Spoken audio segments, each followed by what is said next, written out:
වත්තේ වැව ළඟ නිසල නිවහන මමම හැදුවා පොඩි පුතේ මගේ තනියට ලොකු පුතා ඇති සොයාගන්නම් හිට උදේ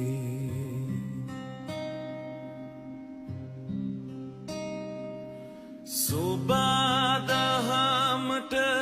අවනතයි මං ඉතින් යන්නං